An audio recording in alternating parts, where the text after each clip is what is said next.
Hi, I wanted to come on and talk about some stuff that I've been into for a long time, and it's of course related to the Bible, and to me it's like very important information. To me it's like new information. It's not new information that I discovered it, like my channel isn't about that. It's really just about what I've learned and what I've heard from other channels. And it really has to do with what's in the Bible that people maybe didn't know. And one thing that I've always been into ever since, 6th grade, maybe even before, is aliens. And on one of my other videos, I said that the first book I think I ever bought, it was in Kmart. I was with my mom as a little kid, and it was Whitley Strieber's Communion, and it was about aliens. And let me tell you, as a little kid, after reading that book, between that and the Exorcist movie, which I don't think I should have been allowed to watch, but I couldn't sleep in my room alone, like literally for years. I would go in my brother's room and sleep on his floor. I would beg my mom sometimes, if my dad wasn't home, to sleep in her bed or sleep on her floor. And, it was like terrifying, but it was also fascinating. And I talk about how I'm into like sci-fi. The thing about sci-fi is that it's like in the future, but it's very dark and scary. And, for a long time, I'm 54 now, even before I was 30, people made fun of me because I talked and believed in aliens. Okay, I remember, oh my God, years and years ago when we had dial-up on AOL. I didn't have a computer at home. I actually stayed after work, and I was learning this stuff about the Bible that you don't learn in church, and it really was hard to even find in books. I did find it in some books because I've been into it for so long, but this was the concept of about the fallen angels. They were called the Watchers. And I remember staying at work on this AOL dial-up just to keep reading, and I would stay after work a couple times. I would actually look forward to it, but if anybody knows me, it's like, I don't care what's going on, I want to go home from work, but this was the time when I remember I was just so fascinated and blown away. All right, so now, people made fun of me. I remember one guy, "Oh, Kelly, Captain Kirk's on the phone," they make fun of me. But now disclosure's happening. It's more and more accepted. At first you might still get the eye roll. People don't believe, but it's out there now. I think they need to, or they know internally that they need to do a double take and maybe really just stop a minute, because it isn't crazy. But what you don't learn in church, and what many churches now maybe don't even know, is that the whole alien thing, it does go back to the Bible. I always say the Bible is the answer to everything. All right. So what are aliens? The aliens were the fallen angels that were talked about in Genesis 6. Now I'm driving home. I can't like quote everything verbatim. And this is probably going to take more than one video, because not only is it crazy and it's true, but it leads to show us what's happening right now. But in Genesis 6, it says that the sons of God saw that the daughters of men were fair, and they took for themselves wives of all that they chose.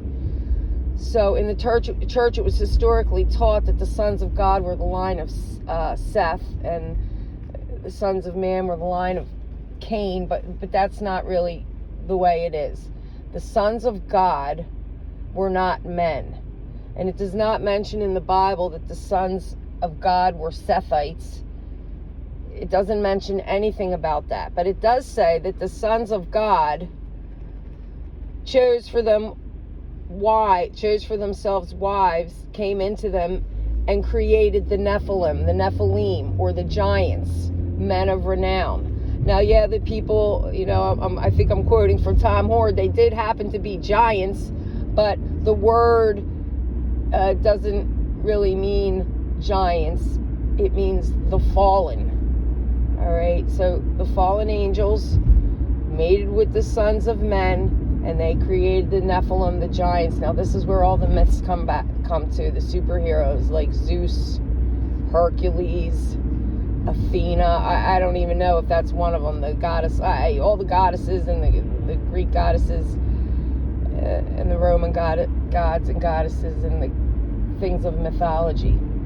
So the fallen angels came to earth, mated with the women, created these Nephilim. I like to call them hybrids because they're not fully human, they're not fully angel. Okay, they're called the earthborn. They're not born of the spirit. They're not born of the spirit of God. They're born of the angels doing something that they should have never done, which is mated with women. Interesting to know that the angels are held in chains underneath mountains and rocks on them till the end of time for doing this.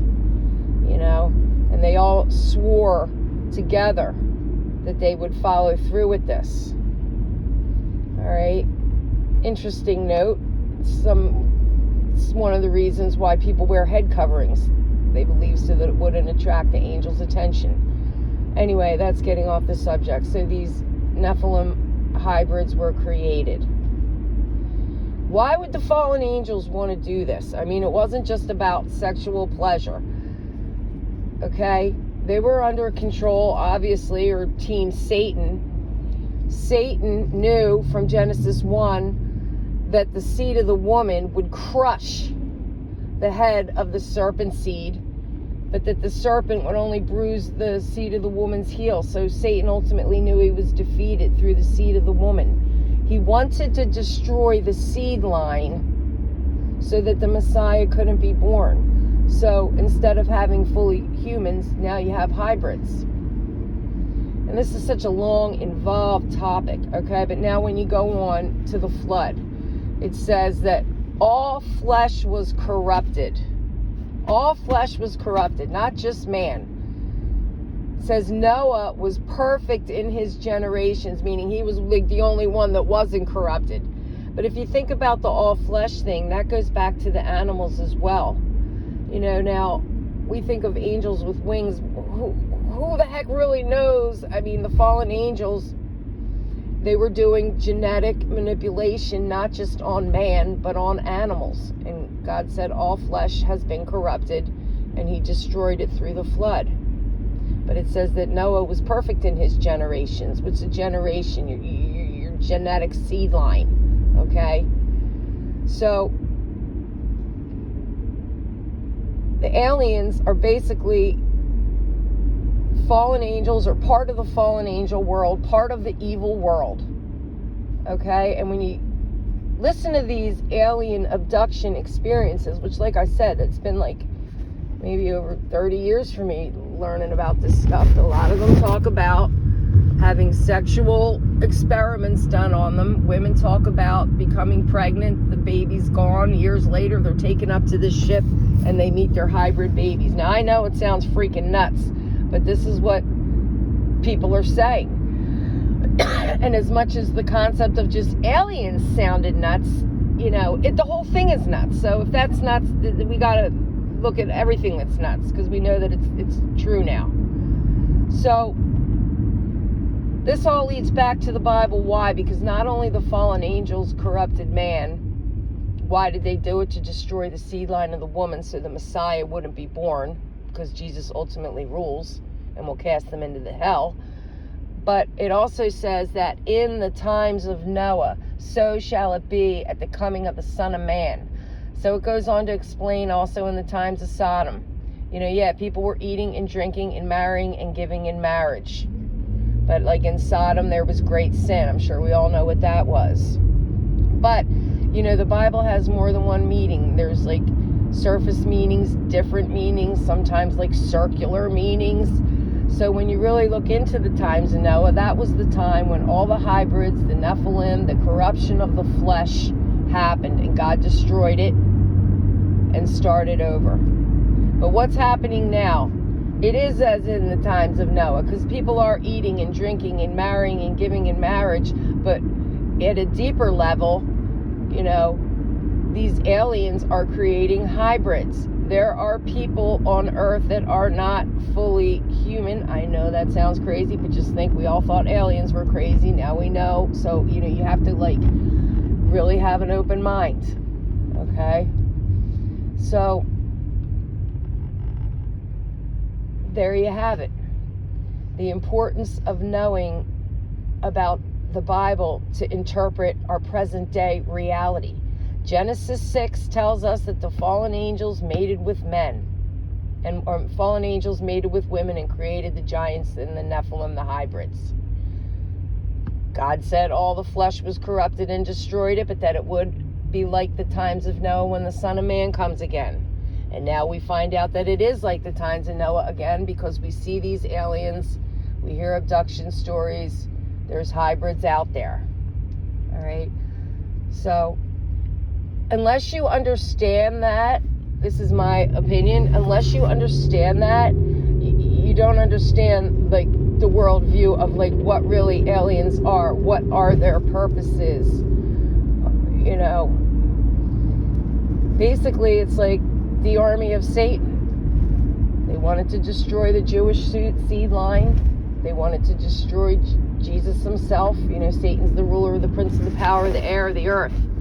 So, you know, he has a little bit of power here. But it's important to understand that the aliens, like, are not our friends, and they're not from another world. They're, you know, they're maybe from a spiritual dimension. You know, I'm not an astrophysicist or scientist or anything like that, but I do read a lot, and I make my own decisions based on what I read. And I know when people would make fun of me, you know, one thing I'd always say is, you know, I'm hearing this from scientists, engineers, rocket people, not just like some homeless guy on the street who's like saying, oh, the aliens are here, you know, who's on drugs. No, you know, you have to research it and dig into it. But it's so important, because when the rapture happens, a lot of people think that they're going to tell everybody that the aliens took us because we weren't ready to evolve.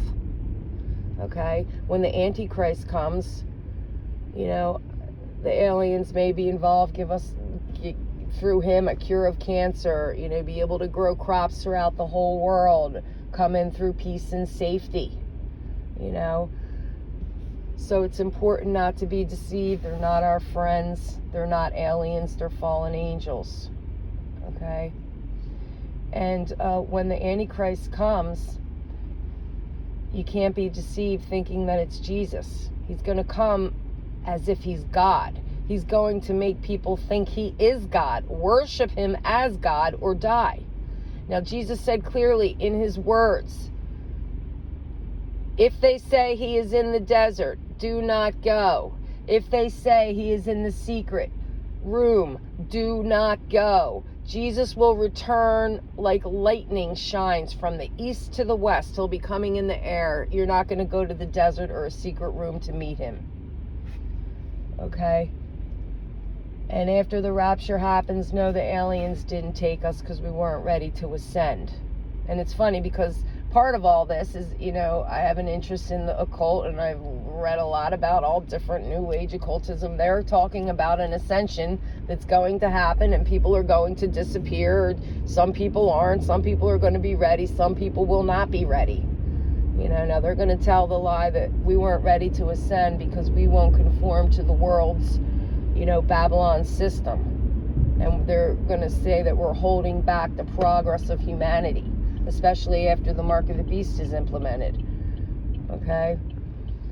But I just wanted to talk a little bit about aliens, because now it's becoming more mainstream. Everybody's heard of aliens, and they may not still believe in them, but it's real important now to know, now, not that they just exist, but take the next step. What are they? Alien is a name. What are they truly? You know, the Bible has the answers for all that. The other interesting thing is how it says it corrupted all the flesh.